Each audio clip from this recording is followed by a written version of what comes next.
allow it to be. And this act of allowing, easy to do when you face something beautiful. I allow this beautiful tree with the magnificent colors to be. That's easy. And then you walk one more step and suddenly you think your right foot goes right into the mud. Crunch. And there comes a minor challenge. Can you immediately say, oh, it already has happened. It is already. Not much you can do except, of course, pull your foot out and walk on. But usually, of course, it would lead to a reaction. So some words may then come out of your mouth.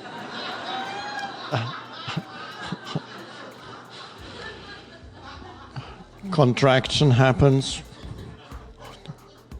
And maybe there could be an immediate attempt to blame someone. This is what the ego likes to do. Something goes wrong, who can I blame? It says the ego. They should have warned people about this.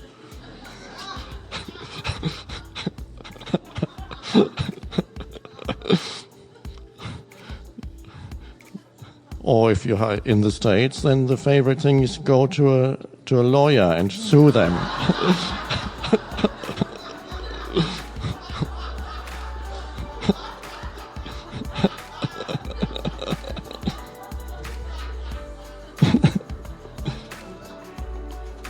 So, and this is a beautiful practice. The many things that, in quotation marks, go wrong in your life are actually the greatest things. In a way, even greater than the beautiful trees, because they can take you deeper.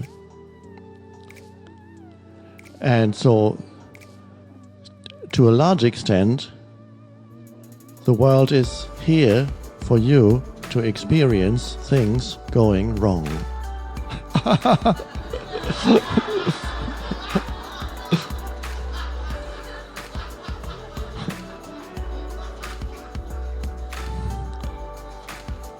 And that is the challenge of the world.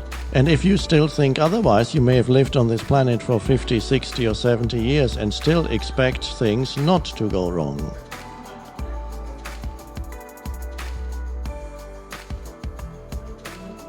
And that is the challenge of the world. And if you still think otherwise, you may have lived on this planet for 50, 60 or 70 years and still expect things not to go wrong.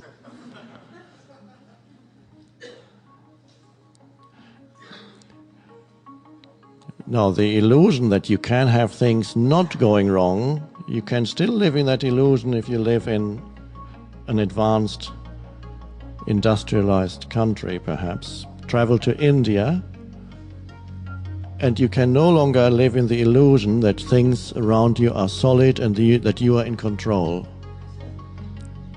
You are not. Nothing that you plan is going to work out. Everything is going to be totally different from the way you expect it. And things will constantly challenge you, forms. And wherever you look, the world is not as solid as it seems to be here. Wherever you go, there are old people, dying people in the street. Are they not? Where are the old and dying people here? I don't see any. They're shut away. We mustn't look. Just pretend that they don't exist. We put them away there. The old go here, and the dying we put them there. And the dead bodies, never look. Must never see a dead. It's very hard, unless you have a very close relative. If you ever want to see a dead body, they won't let you. They say you're mad. But if you are in India, you see dead bodies very easily. It's normal. And so you get a much better sense of the fragile nature of the world of things, objects and forms, how insubstantial this world actually is. And it's only in the West that you have the illusion that the world of form is very substantial, solid, and it's going to last. It's there. It has a solidity and permanency. It doesn't. And when sometimes a gigantic man-made form collapses, like 2 years ago in New York, that comes as a dreadful shock to people because it looked so solid and it collapsed. So the world of objects isn't as solid as it seems to be. The world of bodies isn't as permanent and solid as it seems to be.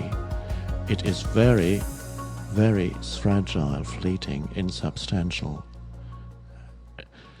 So if that's all you know, then you are in this fleeting, insubstantial universe, and there's nothing. And of course, there's constant fear when you identify with that. Even though they try to it's really very much like the Buddha, because the story goes that he was born into great wealth, and his father did not want him to see that there is poverty, that people grow old, and that people die. So he had already reached fairly advanced age. He was, I don't know, can't remember, 25, 30, whatever, and wasn't really aware that there's such a thing as ill, old, and dying people, because he lived in, seems like almost like the West these days, that's shut away. And one day he saw it. His father didn't want him to see it because it had been predicted he would either become a great king or a great spiritual teacher. And the father didn't want him to become a spiritual teacher. He wanted him to carry on the business of being a king, the family business. And so, but the father had made the biggest mistake he could have made. He waited for so long. When finally he did go out, it was such a shock when he saw that people were lying in the streets dying and ill and old, and he saw dead bodies. He said, "What is this? Does this happen? What happened to this man? He's not moving anymore." And said, "He is dead." Dead? Yes. And that happens to everyone?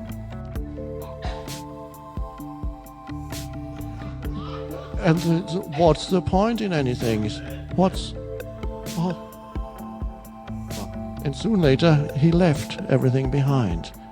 In the middle of the night, the story goes, when everybody was asleep, and this is a beautiful metaphor, everybody around him was asleep, and he walked out.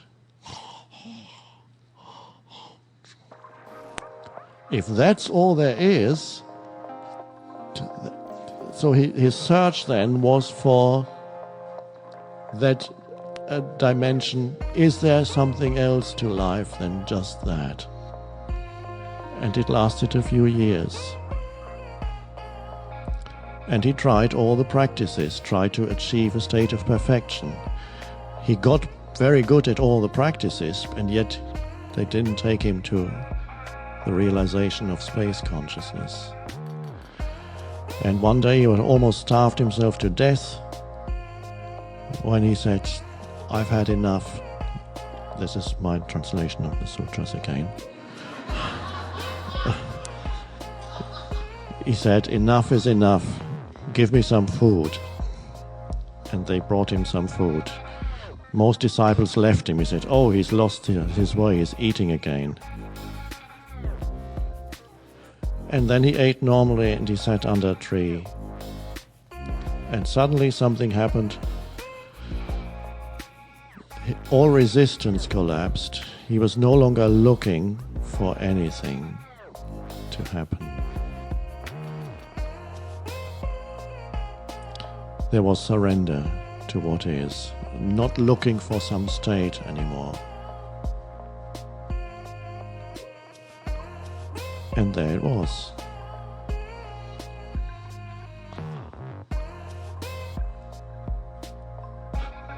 The last thing that, there's a film, The Little Buddha, which has some nice things in it, although it's too much about the legendary Buddha, but there's still beautiful scenes in it.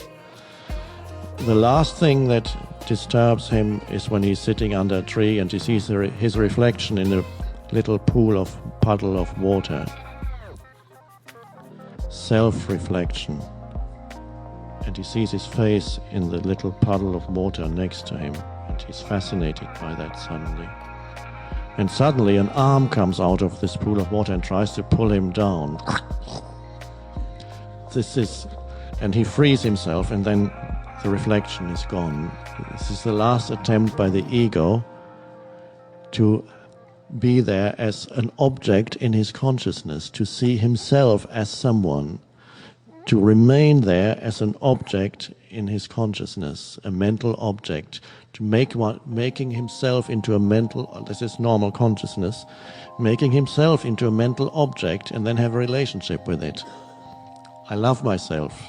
I hate myself. Now, do I really hate myself? I must remind myself on the bathroom mirror that I love myself. I love myself. You have a relationship with yourself. Of course, it's better to love yourself than to hate yourself. It makes life a little easier. But when you love yourself, there's always on the other side the possibility that you might also hate yourself. Better to go beyond loving and hating yourself by not having a relationship with yourself at all. By simply being yourself. And you can only be yourself as space consciousness, not as an object. So, anything that goes wrong in your life, a form that appears and you allow it to be, that form becomes an opening into the formless within you. So, your spiritual practice is whenever something goes wrong in your life, and luckily enough, it happens a lot.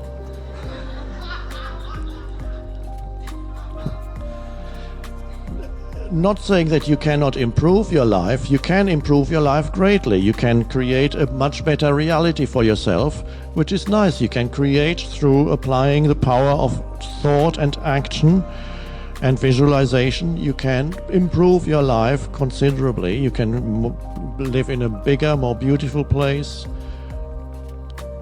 feel better about yourself, and so on. But you cannot escape from the other, from arising. Sooner or later, another polarity, no matter what situation you go into. And I'm not saying you shouldn't improve your life. It's great. But do not expect it to be free of the other polarity, which will arise. Even in the mansion, something will go wrong. And that's what the gossip magazines are all about. The gossip magazines are about things going wrong in mansions. And that makes people feel a little bit better about things going on in their little houses. But it's the same. And they love reading about famous people, things going wrong in their lives. Oh, isn't that great? Their lives are all collapsing, just like mine.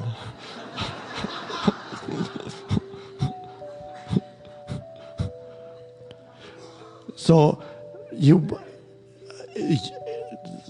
one thing that usually happens, that when something goes wrong, it pulls you into the old, it strengthens the reactivity of the old mind structures. There's complaining and running away and shouting and fighting.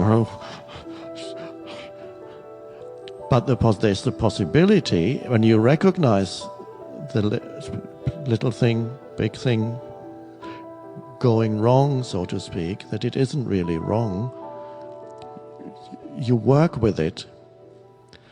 You work with it by not resisting the isness of the suchness. Buddha has this beautiful expression, suchness, the suchness.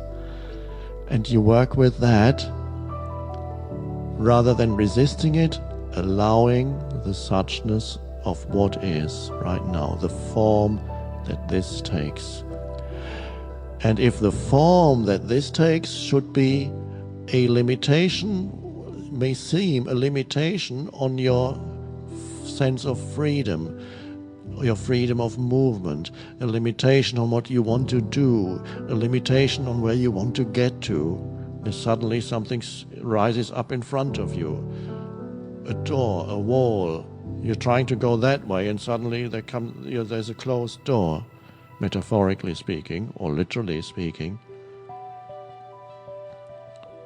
Once we arrived at a place to give a talk, rented a hall. There was already a long lineup outside. Nobody had the key.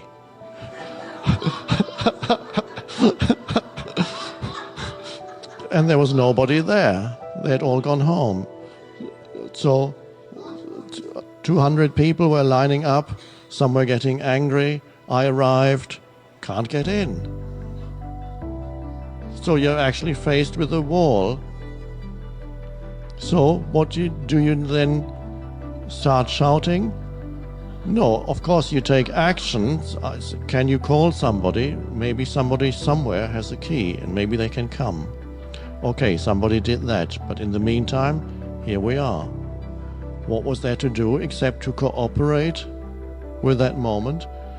So I would just go greet everybody in the lineup, and everybody was very happy.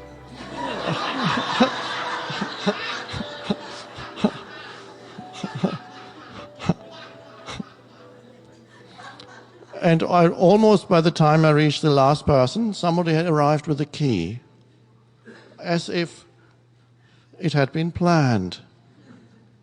Now the strange thing is, when you cooperate and allow something to be that initially looks like an obstacle, initially looks like something has gone wrong, and both little and small, when you allow it to be, it becomes an opening into something that you cannot predict what that is. It changes its face from hostile to benign and helpful. The very event that seemed hostile turns around on the external level very frequently.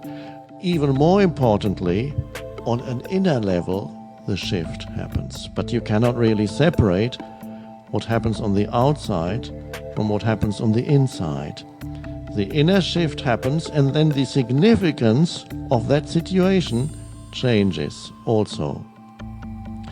So that really is the true spiritual practice, is to work with all the little and big things in one's life that seem to be obstacles or blockages.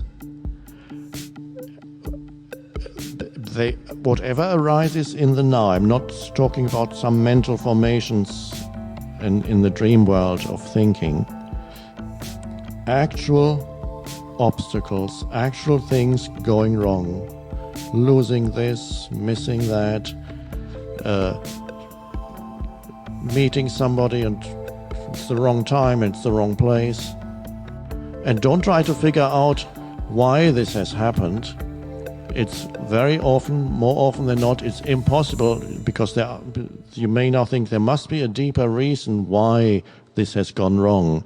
That's a secondary thing. That if you are to know the deeper reason, you will suddenly be staring you in the face. You can't miss it. But in the meantime, you don't even need to figure out what the deeper reason is. It's enough to allow what is to be and then see what happens. It doesn't prevent you from taking action. If you can take action, you take action. But in the meantime, the form that this moment takes is given space to be. And there's the key. Then that which had looked like an obstacle, a blockage, becomes an opening into space consciousness. So the archetypal image of that that humanity has is the cross. And people misinterpret it, and even Christians don't fully understand the deeper significance of the cross, because the cross is the worst thing that could possibly happen. It's an archetype of suffering. The man on the cross is humanity. The cross is the archetype of suffering. The cross is a torture instrument. The cross means complete helplessness, complete extreme pain. But also, it means surrender. Not my will, but thy will be done. Thy will is the will of the whole that has brought about the form that this moment takes. And then surrender happens, and it's strange that the torture instrument is a symbol for the divine at the same time, and it turns into a symbol for the divine through the act of surrender. Somebody once said, I don't know who, but it is very wise, that which stands in the way is the way.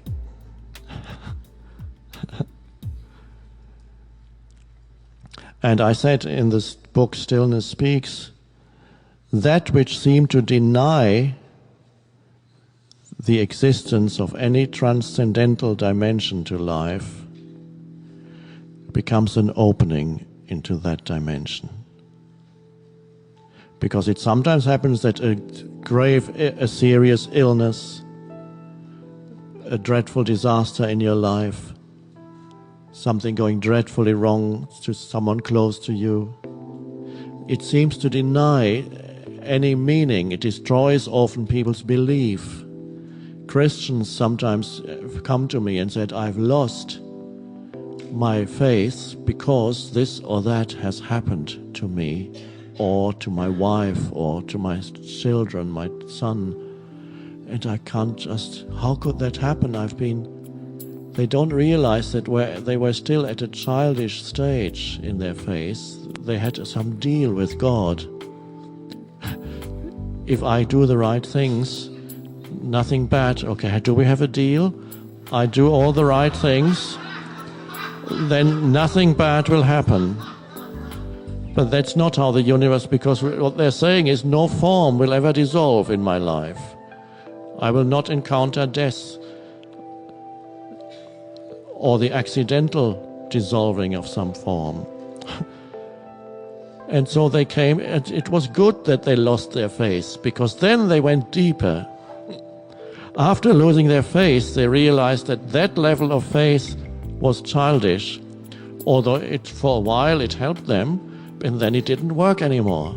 So they had to lose it and then go deeper to something far more substantial than that, and learn to the deep lesson that is there when you totally accept any form of death in your life.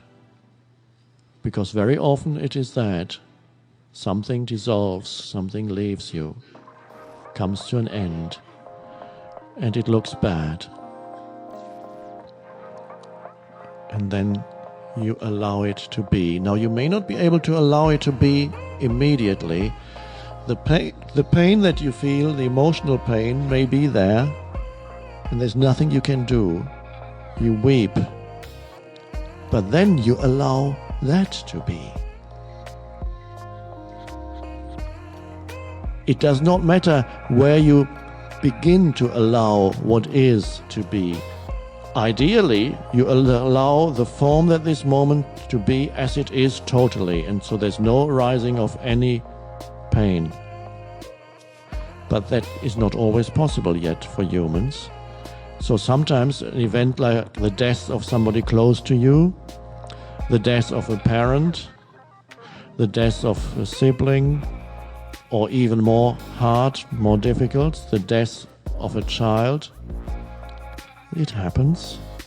Forms dissolve in their own time.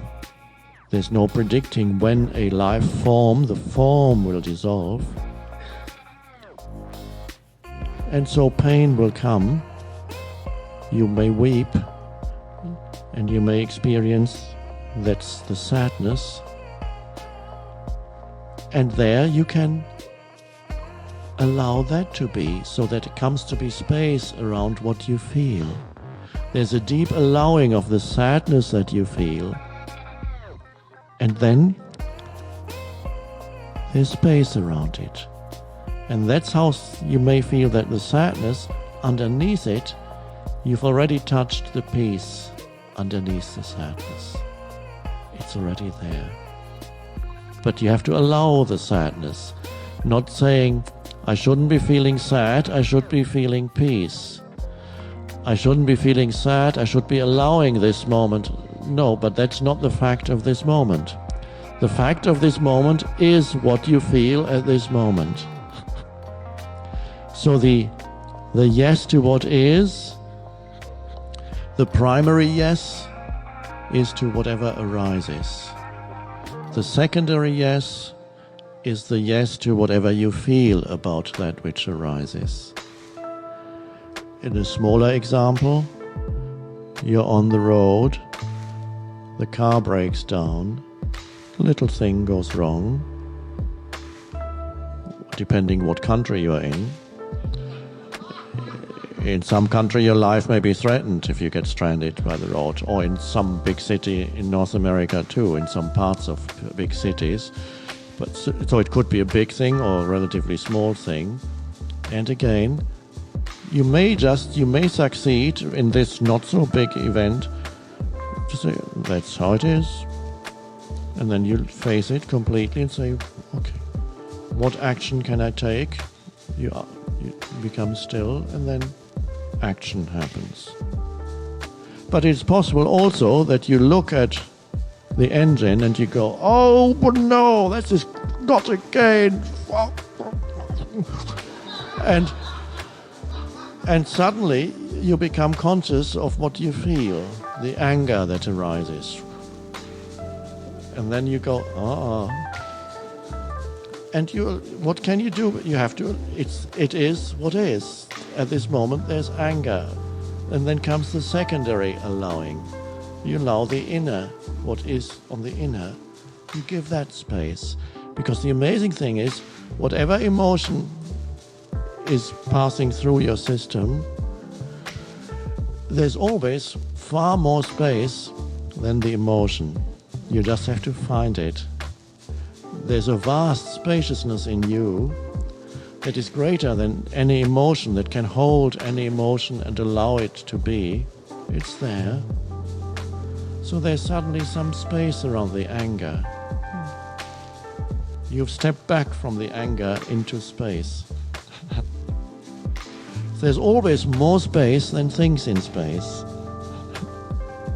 You can verify that tonight. The sky is maybe clear tonight, still be clear. And you look up into, you go away from the few lights that there are, so you can